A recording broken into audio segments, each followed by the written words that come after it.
Now to the Middle Eastern nation of Yemen, where some 30 al-Qaeda militants have been said to have been killed in a suspected airstrike, and among them, a radical cleric with ties to the man believed to be behind the Fort Hood shooting massacre. The air attack happened in the southeastern part of Yemen. The country lies just south of Saudi Arabia, not far from Somalia.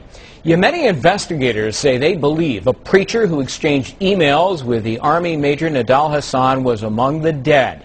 You'll recall Major Hassan is charged with killing 13 people at Fort Hood in November.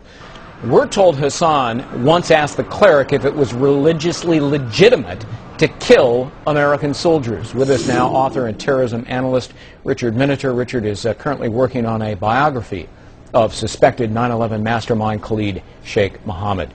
Richard, good to see you. If it's true, how important is this to disrupting al-Qaeda's operations and maybe in the rubble obtaining some valuable intel? Well, that cleric who was connected to Major Hassan, they exchanged some 20 emails, by the way, is not the most important target here. The most important target is who the Yemenis were actually after. The head of al-Qaeda in the Arabian Peninsula, a man named al-Washi. He is believed dead. The Yemenis are not confirming any of these deaths yet. They don't have the DNA analysis and the other technical skills that the U.S. intelligence relies on before confirming these things. But Yemeni officials told me earlier this afternoon that they would welcome a U.S. forensics team from the FBI or the CIA to confirm who was in the compound and who was killed. But they do believe that al-Awaki, who is the cleric in conversations with Major Hassan, was in the compound, along with 30 other al-Qaeda leaders and some suspected militants who may be connected to Iran. Yeah. What's going on here, Richard? Is al-Qaeda increasing its presence and activity now from Yemen because, in large part, they've been driven out of some important areas in both Iraq and Afghanistan? Is that what's happening?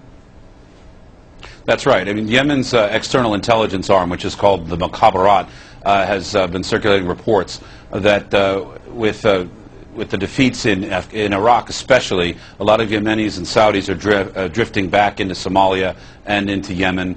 This province of Shaba, where the attack occurred at 4:30 this morning, is smack in the center of Yemen, and it's long been a scene of hideouts for al-Qaeda.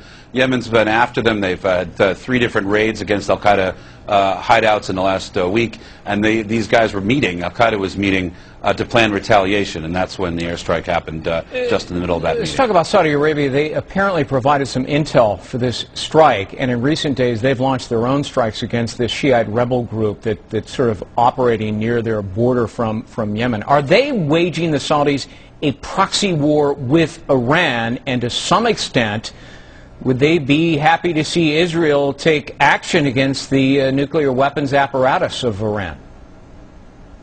Well, I can't speak to Israel directly, although a number of Middle Eastern sources have said that they hope that the Israelis do take some action against Iran. There's some 24 suspected sites inside Iran that are connected to its nuclear program. And the concern of the Arabs is that if Iran does develop a nuclear device, that there'll be pressure on the Saudis and other Arab governments to do the same, which is a Middle Eastern arms race would be a real nightmare and very hard for President Obama to deal with. But inside Yemen, you have al-Qaeda elements which are predominantly Sunni, which have linked up with the Shia in the north, the so-called Houthis, which the Saudis have been bombing in the northern part of Yemen.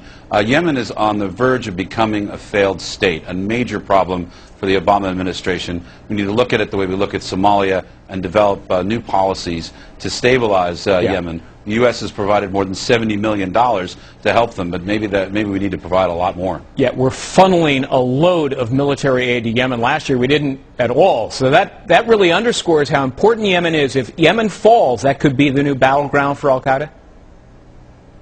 Absolutely, and of course that's along key tanker routes for the Red Sea. If Yemen falls, I mean, the price of oil immediately goes up, and some 24 million people fall into the sway of al-Qaeda and radical militants linked to Iran. Richard Miniter, thanks so much for being with us today. We truly appreciate it.